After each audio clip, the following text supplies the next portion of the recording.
Hi welcome to Eeha TV. H1B visa కోసం మనకి చాలా డౌట్స్ ఉంటాయి. ఆ డౌట్స్ని క్లారిఫై చేయడానికి మనతో ఉన్నారు రాహుల్ రెడ్డి గారు. హాయ్ రాహుల్ రెడ్డి గారు. బాగుండండి. బాగున్నానండి. మీరు బాగున్నారా? అంతక్షణం రాహుల్ గారు, రెగ్యులర్ వీసా అంటే ఏంటి అసలు? చాలామందికి చాలా డౌట్స్ ఉన్నాయి ఈ వీసా, H1B వీసా కోసం అండ్ వీసా కోసం.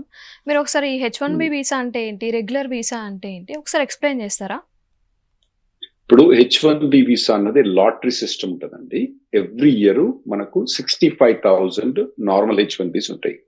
ఆ తర్వాత 20,000 మాస్టర్స్ కోటా అని ఉంటుందండి. ఈ రెండు కూడా every year 85,000 total. 65,000 normal quota, 20,000 masters quota. అయితే ప్రతి సంవత్సరం ఏం చేస్తారంటే ఇవి మనం ఎప్పుడు అప్లై చేసుకోవచ్చు అంటే వీటికి April 1 అప్లై చేసుకోవచ్చు అన్నట్టు. వాటికి ఏం చేస్తారంటే లాటరీ కండక్ట్ చేస్తారండి. ఎవ్రీ ఇయర్ మార్చ్ లో ఏం చేస్తారంటే లాటరీ పెట్టి, ఎందుకంటే 85,000 వీసాస్ ఉన్నా కూడా అప్లికెంట్స్ అంటే మనం అప్లై చేసే వాళ్ళు చాలా మంది ఉంటారు. లాస్ట్ టైం దాదాపుగా 6 లక్షల పైన మంది ఉన్నారు, 85,000.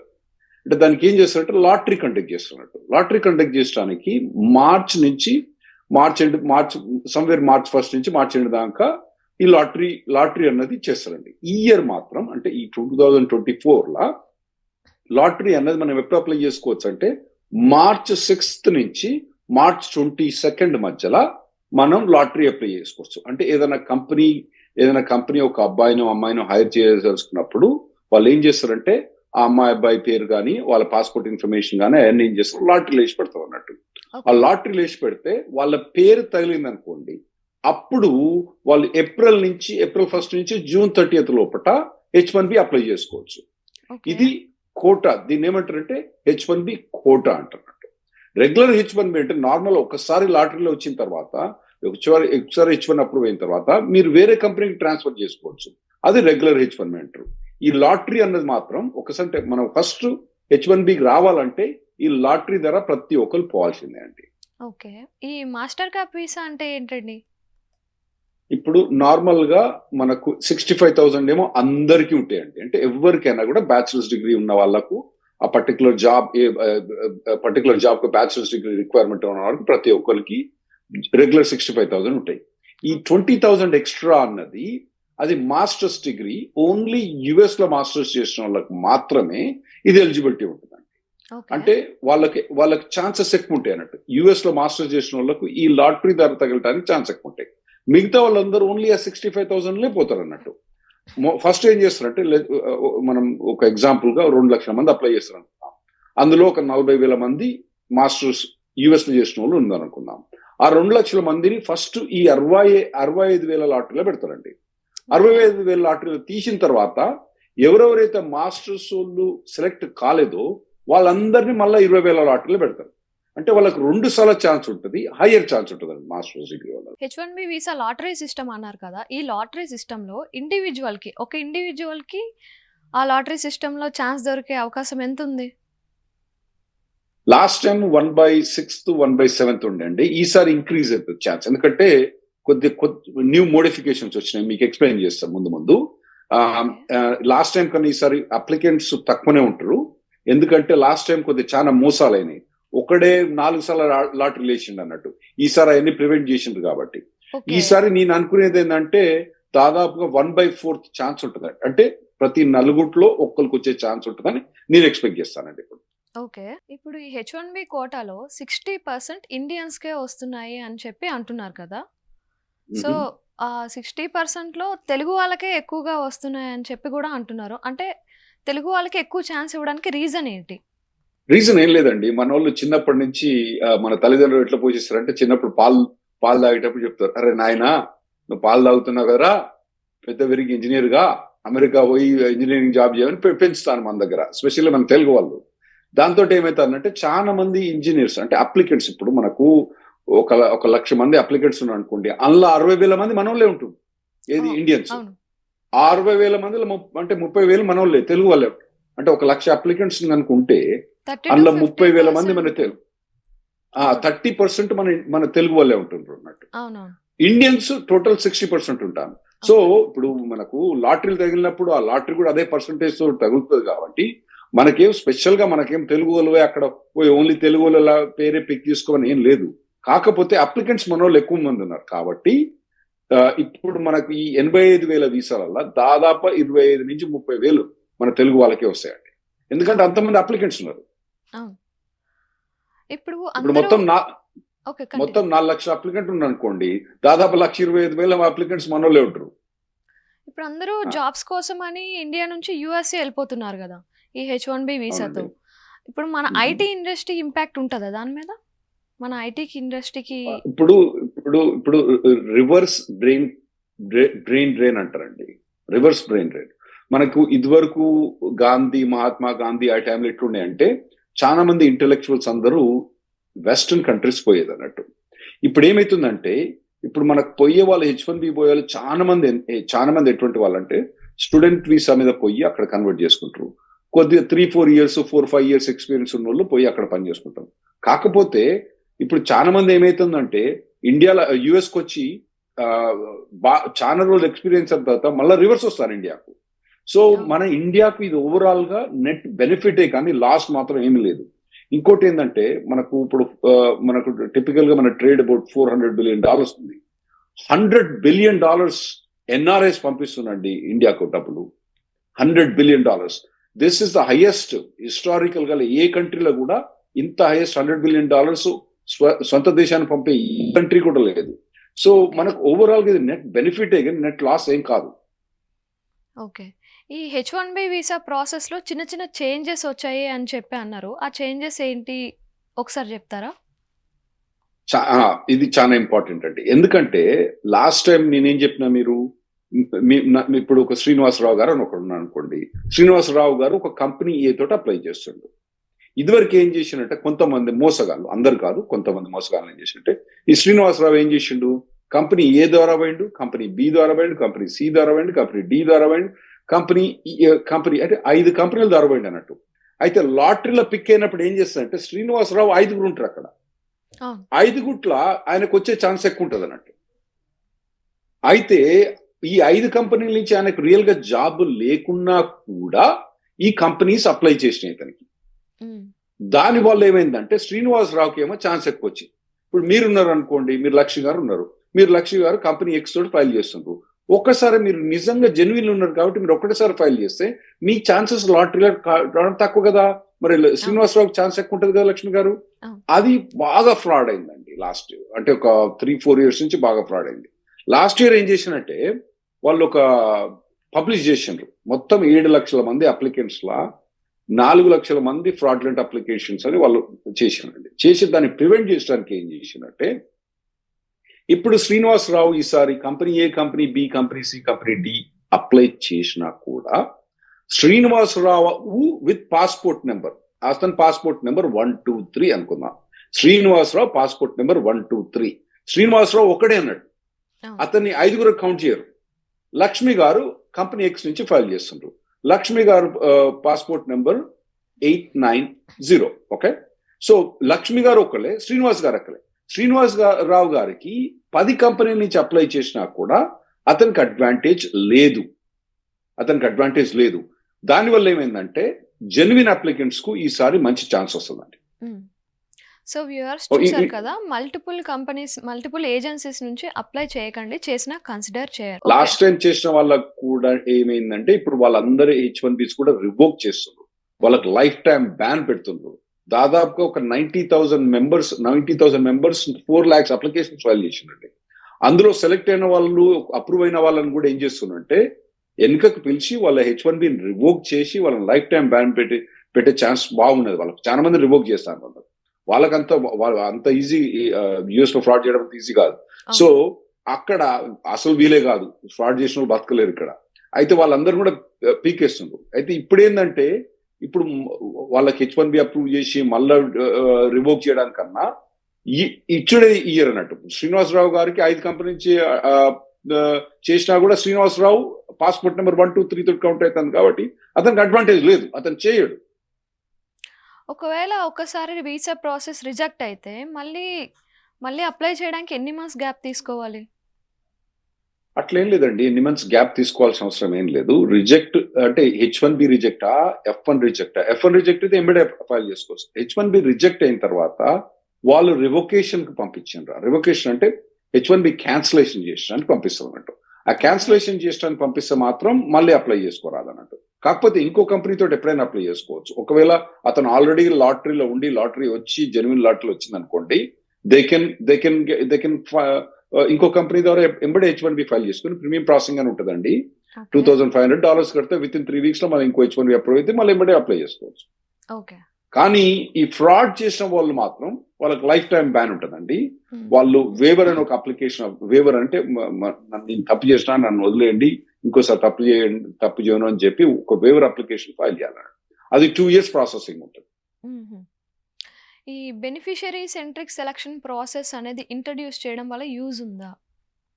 అదే కదండి ఇంతకుముందు చెప్పినట్టు, ఇప్పుడు శ్రీనివాసరావు గారు 5 కంపెనీ నుంచి ఫైల్ చేసింది కాబట్టి, ఇంతకుముందు వాళ్ళు ఏం చేసేది, కంపెనీ ఏ శ్రీనివాసరావు గారు, కంపెనీ బి శ్రీనివాసరావు గారు, కంపెనీ సి శ్రీనివాసరావు గారు, కంపెనీ డి, కంపెనీ ఈ, ఈ అన్నిట్లో శ్రీనివాసరావు గారిని ఆ కంపెనీ నుంచి పిక్ చేసేది అన్నట్టు.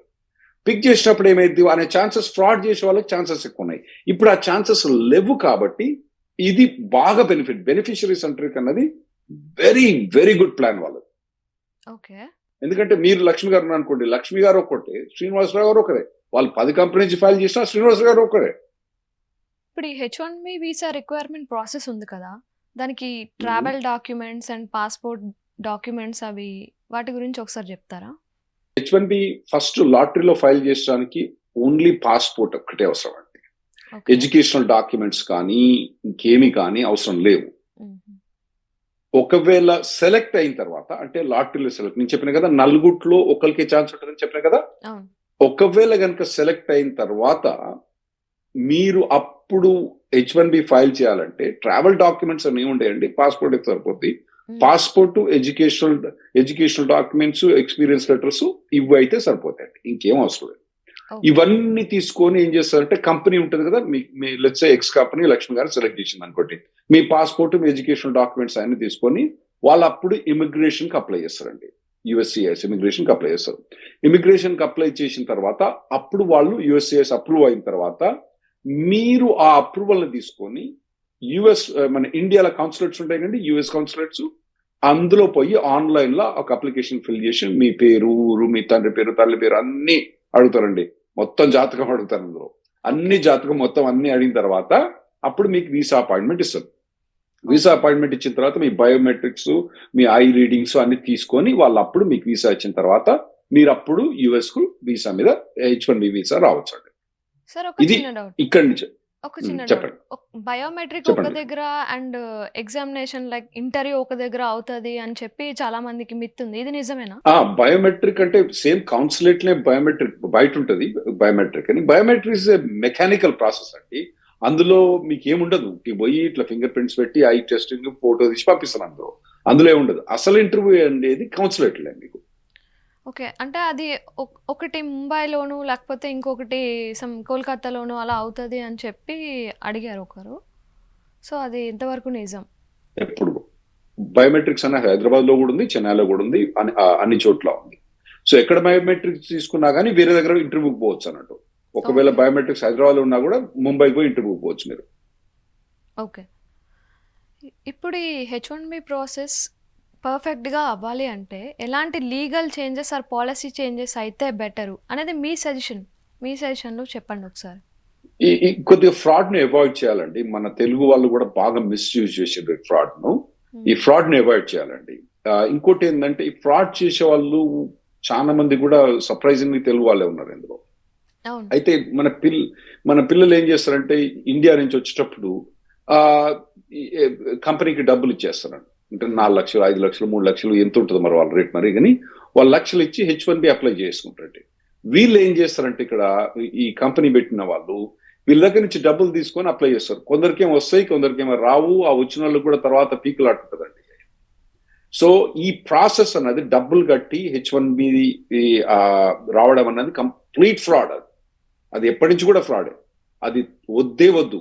మీకు మంచిగా రావదలుచుకుంటే మంచి కంపెనీలో పనిచేసుకొని, కాగ్నిజెంట్ కానీ టాటా కానీ ఇటువంటి కంపెనీస్ లో పనిచేసుకొని, కాగ్నిజెంట్ టాటా అని కాదు, చిన్న చిన్న కంపెనీలు కూడా మంచి కంపెనీస్ చాలా ఉన్నాయి. ఆ పేరు మనకు ఎక్కువ రావు, చెడ్డ పేర్లే ఈజీగా కనబడతాయి కదా మనకు. సో అటువంటి చిన్న చిన్న కంపెనీస్ కూడా మంచి మంచి కంపెనీస్, ఎంట్రీ లెవెల్ కంపెనీస్ కూడా కొన్ని కంపెనీస్ యుఎస్ లో ఇండియాలో బ్రాంచెస్ ఉన్నాయండి. ఆ కంపెనీలో పనిచేసుకొని ప్రూవ్ చేసుకొని ఆ తర్వాత మీరు H1B తీసుకొని రాండి. అది బెటర్ ప్రాసెస్. డబ్బులు కట్టి H1 మీద రావడం అంటే కంపెనీకి డబ్బులు పే చేసి H1 మీద ఫైల్ చేయడం అన్నది కంప్లీట్ ఫ్రాడ్. ఇటువంటి వాటిలలో ఏమైందంటే చాలా మంది ఏం చేస్తారంటే మోసపోతారండి. మోసపోయి మా దగ్గరికి వస్తారు. మరి మోసపోయి మా దగ్గరికి వచ్చినప్పుడు అడుగుతారు, మరి రాహుల్ ఏంది ఇట్లా మోసపోయినా అంటే, నువ్వు దొంగ దగ్గరికే పోతుంది. దొంగ దగ్గర పోయి వాడు దొంగ మంచివాడైతే ఎట్లా అనుకున్నావు నువ్వు? మీరిద్దరు కలిసి దొంగతనం చేస్తారని అనుకున్నారు. వాడు నిన్ను మోసం చేసిండు. వాడు మోసగాడు మొదలు చెప్పాడు కదా నీకు. చెప్పిన తర్వాత మళ్ళీ నువ్వు ఎట్లా నమ్మినావు? సో ఏ కంపెనీ అయితే డబ్బులు తీసుకొని H1B ఫైల్ చేసే కంపెనీ అన్నది అది ఫ్రాడ్లెంట్ కంపెనీ. అటువంటి ఫ్రాడ్లెంట్ కంపెనీ తోటి మీరు డీల్ చేసినప్పుడు వాట్ యూ ఎక్స్పెక్ట్? ఫ్రాడ్. వాడు ఇమిగ్రేషన్ ఫ్రాడ్ చేసినప్పుడు మిమ్మల్ని ఎందుకు ఫ్రాడ్ చేయడు వాడు? డబ్బులు తీసుకోకుండా ప్రాసెస్ చేయడానికి ఒక్కటే వే ఉంది కదా, మరి అందరూ డబ్బులు తీసుకునే ప్రాసెస్ చేస్తున్నారు. ఈచ్ అండ్ ఎవ్రీ కంపెనీ అదే చేస్తుంది. ఒక అఫీషియల్ తప్ప మిగతావన్నీ అలానే జరుగుతున్నాయి. లేదండి తప్పు. మీరు అదే తప్పు. మన దగ్గర ఈ చెడు న్యూస్ అనేది బాగా ఈజీగా పెరుగుతుందండి, మంచి న్యూస్ అనేది పెరగదు. ఎప్పుడు కూడా patience is a virtue of gentlemen అంటారు. సో ఇవన్నీ కూడా తొందరపాటుతో చేసేది కాబట్టి తప్పు. మీరు చెప్పేది కంప్లీట్ తప్పు. చాలా మంది కంపెనీస్ కాగ్నిజెంట్ డబ్బులు తీసుకుంటుందా, వాళ్ళు 5-10,000 వీసాలు ఫైల్ చేస్తుంది. కాగ్నిజెంట్ డబ్బులు తీసుకుందా? తీసుకోలేదు కదా. ఎప్పుడు కాగ్నిజెంట్ ఉందండి, టాటా ఉందండి, విప్రో ఉందండి, డిలాయిట్ ఉందండి, యాపిల్ ఉందండి, మైక్రోసాఫ్ట్ ఉందండి. మన హైదరాబాద్ లో చెప్తున్నాను మీకు లిస్టు. ఎన్ని కంపెనీలు చెప్పలేదు? అమెజాన్ ఉంది. ఇవన్నీ టాప్ ఫైలింగ్ కంపెనీస్ నేను చెప్పిన పేర్లన్నీ కూడా. These are the when you go into the. ఇప్పుడు నాలాంటి నాలాంటి క్యాజువల్ పర్సన్ వెళ్ళాలంటే ఎలా? ఇప్పుడు నేను కంపెనీ కాదు కదా, జస్ట్ నార్మల్ గా ఇప్పుడు మీడియా వైపు వర్క్ చేస్తున్నాను, లేకపోతే సో అండ్ సో ఇంకెక్కడో వర్క్ చేస్తున్నాను ఒక చిన్న స్టార్ట్అప్ కంపెనీలో. సో మాలాంటి వాళ్ళకి ఎలా మరి? ఇప్పుడు అట్లా కాదండి. మీరు మీడియా వర్క్ అంటే మీడియా వర్క్ రావడానికి మీకు వేరే వీసా ఉంది, ఐ వీసా అని ఒకటి ఉంది. ఆ వీసా వేరు. ఆ వీసా మీద రావడానికి మీరు మీడియాలో పనిచేస్తున్నట్టు ఐ వీసా మీద రావచ్చు. మీరు ఒకవేళ సాఫ్ట్వేర్ మీద రావదలుచుకుంటే మీడియా నుంచి డైరెక్ట్ రాకూడదు. మీరు ఫస్ట్ సాఫ్ట్వేర్ ఇండస్ట్రీలో జాబ్ చేసుకొని, మంచి కంపెనీలో జాబ్ చేసుకొని ఎక్స్పీరియన్స్ తీసుకొని రండి. దానివల్ల జెన్యున్ కంపెనీలు రండి. మీరు ప్రూవ్ చేసుకోవాలి కదా. మీరు మీడియా నుంచి డైరెక్ట్ వస్తా, లేదా అంటే నేను ఇప్పుడే చూడాలనుకుంటానా, చక్కగా ఐటీ జాబ్కి వస్తా, నేను డ్రైవింగ్ పని చేసుకుంటానా, చక్కగా ఐటీ జాబ్కి వస్తా అంటే లేదు, కుదరదు. అది not legal. You need to have the process. ఇక్కడ US attracts the biggest, highest, best talent in the world. Talent అంటే మీరు ఒకవేళ మీకు జర్నలిజం కూడా మీకు టాలెంట్ ఉంటే మీకు ఐ వీసా అది ఈజీ దొరుకుతుంది, మీకు రావచ్చు.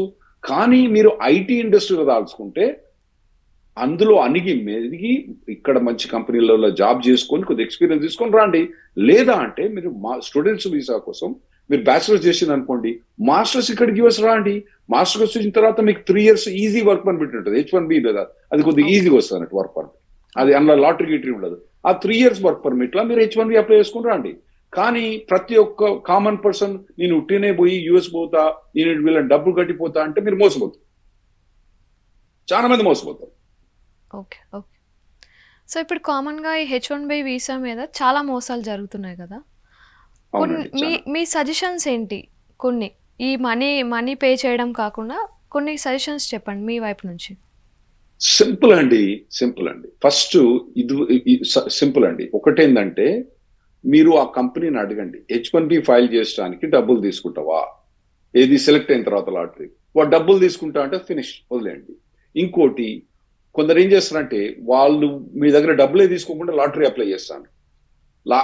లాస్ట్ 2-3 years వాళ్ళు ఏం చేస్తున్నారు, డబ్బులు తీసుకోకుండా లాటరీ అప్లై చేస్తారు. ఇవి డబ్బులు తీసుకోలేదు కదా, డబ్బులు తీసుకోకపోతే మోసం కావు కదా అంటే అది కూడా ఫ్రాడ్ అవుతుందండి. ఎందుకంటే ఒక ఫ్రాడ్ పర్సన్ తోటి, ఒక ఫ్రాడ్ చేసే యాక్టివిటీ తోటి మీరు కొలాబరేట్ చేసి మీ డాక్యుమెంట్స్ మీరు ఇచ్చినప్పుడు దాన్ని కాన్స్పిరసీ అంటున్నట్టు. Okay, you conspire to the fraud. ఇప్పుడు చాలా మంది మన దగ్గర 90,000 మంది, అందులో దాదాపుగా 30%, 34,000 మంది అందులో యాక్చువల్లీ ఇందులో చాలా మంది, వాళ్ళందరికీ కూడా లైఫ్ టైం బ్యాన్ వస్తుందండి. సో మీరు ప్రతి కంపెనీని కూడా ఎంక్వైరీ చేసుకోవాలి, వీడు ఎందుకు ఫైల్ చేస్తుండు. ఓ కంపెనీ వచ్చింది అనుకోండి, మీకు H1B ఫైల్ చేస్తాను లక్ష్మి గారు, మీరు H1B ఫైల్ చేస్తాను. మీరు అసలు ఫస్ట్ వాడు మిమ్మల్ని ఇంటర్వ్యూ చేసిండా, జాబ్ ఉందా లేదా, మనకాడ జాబ్ ఆయన కనుక్కోవాలి, మీరు కనుక్కోవాలి కదా. ఉట్టిగానే వచ్చి మీకు ఇస్తా జాబ్ ఇస్తా, మీరు రెజ్యూమే కూడా చూడలే, మేము ఇంటర్వ్యూ కూడా చూడలే, మీ ఎడ్యుకేషన్ డాక్యుమెంట్స్ ఏమున్నాయి చూడలే, మీకు ఎక్స్పీరియన్స్ ఉంది చూడలే, ఇంటర్వ్యూ చేయలే, మిమ్మల్ని ఎట్లా జాబ్ ఇస్తాడు వాడు. ఎన్ని ఫ్రాడ్లెంట్ కంపెనీస్, వీటితోటి ఎప్పుడు కూడా మీరు కుమ్మక్కు కాకూడదు. అది మెయిన్ ఇంపార్టెంట్. సెకండ్ థింగ్ ఏంటంటే, ఇక్కడ యుఎస్ లాస్ ప్రకారము ఏ కంపెనీ కూడా ఎంప్లాయీ దగ్గర డబ్బులు ఛార్జ్ చెయ్యరాదు. H1B ఫైలింగ్ కు కానీ లాయర్ ఫీజు, ఫైలింగ్ ఫీజు అని ఉంటుందండి. ఫైలింగ్ ఫీజు చాలా అమౌంట్ ఉంటుంది, అప్పుడప్పుడు అది 6,000 దాకా అయిద్దండి. $6,000 అంటే దాదాపు 5 లక్షల రూపాయలు అయింది. తర్వాత లీగల్ ఫీజు, లాయర్లు $1,00,000 తీసుకుంటారు దాదాపుగా. సో వీటన్నిటికి డబ్బులు ఎంప్లాయీ పే చేయరాదు. వీటిని కనుక పే చేస్తే అవి ఫ్రాడ్లెంట్ కంపెనీస్. సో మెయిన్ మీ దగ్గర H1B వచ్చిన తర్వాత, సెలెక్ట్ అయిన తర్వాత మిమ్మల్ని అడిగింది అనుకోండి, పెద్ద బాబు మరి నా ఫైల్ చేయడం డబ్బులు అడిగితే దట్స్ అ ఫ్రాడ్లెంట్ కంపెనీ. ఎందుకంటే వాడు అక్కడ ఫ్రాడ్ చేస్తుండు. ఇప్పుడు చెప్పేది ఏంటంటే, లక్ష్మి గారు మేము మొత్తం అందరినీ నేను ఫ్రాడ్ చేస్తాను లక్ష్మి గారు, మిమ్మల్ని మాత్రం మేము ఫ్రాడ్ చేయను అనుకోండి, మీరు నమ్మిన అనుకోండి, ఇక మిమ్మల్ని ఏమన్నా నేను చెప్పలేను. అది ఫస్ట్ థింగ్. డబ్బులు తీసుకొని H1B చేయడం అన్నది ఫ్రాడ్. అతనితోటి మీరు కుమ్మక్క అయితే మీరు అది ఫ్రాడ్లెంట్ యాక్టివిటీకి వస్తుంది. అతనికి డబ్బులు ఇచ్చినా కూడా ఫ్రాడ్ అవుతుంది. అయితే ఇప్పుడు ఇది ఒకటేనండి లక్ష్మి గారు, మనం భారతదేశం నుంచి యుఎస్ వచ్చేది ఎందుకు? మన దగ్గర ఇంజనీర్ లేరా, మన దగ్గర డాక్టర్లు లేరా? ఉన్నారు. మరి ఇక్కడికి ఎందుకు వస్తుందంటే, ఈ కంట్రీ అన్నది, యుఎస్ అన్నది, it is a country by rule of law. ఇక్కడ ఒక ప్రెసిడెంట్ కూతురు 21 years అండర్ ఉండి బార్లో పోయి బీరు తాగితే తీసుకుపోయి బొక్కలేసిన ప్రెసిడెంట్ ఉండగానే, ఓకే, నార్మల్ కూతురుని ఏరేమో కానీ ప్రెసిడెంట్ కూతురుని అయితే బొక్కలేస్తారు. సో ఇక్కడ రూల్ ఆఫ్ లా ఇంప్లిమెంటేషన్ కోసమే, అందుకోసమే ఈ కంట్రీ బాగుపడ్డది, యుఎస్ఏ బాగుపడ్డది. ఇక్కడ వాళ్ళు ఒక రూల్ పెట్టిండ్రు, ఏది H1B ఫీజుకు మీరు లాయర్ ఫీజు కానీ ఫైలింగ్ ఫీజు కానీ మీరు పే చేయరాదు, ఎంప్లాయీస్ పే చేయరాదు, ఓన్లీ ఎంప్లాయర్స్ పే చేయొచ్చు. అయితే మీరు అన్నారు ఏంటంటే, కామన్ గా మీరు ఇనేది ఏంటంటే, అమీర్పేట పోతే మరి వాళ్ళందరూ డబ్బులు తీసుకుంటాను కదా అంటే, మీరు అవన్నీ ఫ్రాడ్ కంపెనీస్. మరి ఇప్పుడు కాగ్నిజెంట్ ఉంది కదా, వాళ్ళు 5-10,000 మంది ఫైల్ చేస్తారు, ఒక్క దగ్గర డబ్బు తీసుకునిరా. టాటా వాళ్ళు ఒక 5-10,000 మంది ఫైల్ చేస్తారు, ఒక్క దగ్గర డబ్బులు తీసుకునిరా. డిలాయిట్ ఉన్నది, వాళ్ళు ఒక 5,000 ఫైల్ చేస్తారు, ఒక్క దగ్గర డబ్బులు తీసుకునిరా. మైక్రోసాఫ్ట్ వాళ్ళు 10,000 ఫైల్ చేస్తారు, ఒక్క దగ్గర డబ్బులు తీసుకునిరా. అమెజాన్ వాళ్ళు 10,000 మంది ఫైల్ చేస్తారు, ఒక్క దగ్గర డబ్బులు తీసుకునిరా. లేదు, అట్లేం లేదు. మీరు చెప్పినట్టు ఏంటంటే, మళ్ళీ ఏంటంటే, చిన్న కన్సల్టింగ్ కంపెనీ, చిన్న కంపెనీ అనగానే ఫ్రాడ్, అట్లా కూడా ఏం లేదండి. చాలా కంపెనీలు ఉంటాయి, జెన్యున్ కంపెనీలు. కాకపోతే జెన్యున్ కంపెనీలలో కనుక మీరు H1B తీసుకొని పోవాలంటే, ఇట్లా డైరెక్ట్ గా మీడియా నుంచి వచ్చి నో సాఫ్ట్వేర్ ఎక్స్పీరియన్స్ ఉంటే వాళ్ళు తీసుకొనిరు, మీరు ఆగండి అంటారు. వచ్చి మా దగ్గర పని చేయి, 4-5 ఏళ్ళు పని చేసి ఎక్స్పీరియన్స్ వచ్చి నీకు వర్త్ ఉంటే అప్పుడు మేము ఫైల్ చేస్తామంటారు వాళ్ళు. అంతేగాని చక్కగా నేను చూడబుడ్డి కొట్టటాన్ని చక్కగా పోయి అక్కడ H1B ఫైల్ చేయమంటే వాళ్ళు చేయరు. అమీర్పేటలో ఉండొచ్చు కంపెనీస్, అవన్నీ ఫ్రాడ్లెంట్ కంపెనీస్. అంటే అన్ని కాదు, అన్నాను, కొన్ని ఫ్రాడ్లెంట్ కంపెనీస్ ఉంటాయి. ఆ ఫ్రాడ్ కంపెనీస్ కు మీరు పోయిన అనుకోండి, వాళ్ళతో కోఆర్డినేట్ చేసిన అనుకోండి, ఇంకా ఫ్రాడ్ అవుతుంది. సో వాళ్ళతోటి చాలా జాగ్రత్తగా ఉండాలి మన వాళ్ళు. చాలా ఇన్ఫర్మేషన్ ఇచ్చారు H1B వీసా కోసం. Thank you so much. Thanks Lakshmi గారు ఫర్ ఇన్వైటింగ్ అండి. చూసారు కదా వ్యూయర్స్, రాహుల్ రెడ్డి గారు H1B వీసా కోసం చాలా వాల్యుబుల్ ఇన్ఫర్మేషన్ షేర్ చేశారు. ఇలాంటి ఎంతో మంచి ఇన్ఫర్మేషన్ కోసం చూస్తూనే ఉండండి ఈహా టీవీ.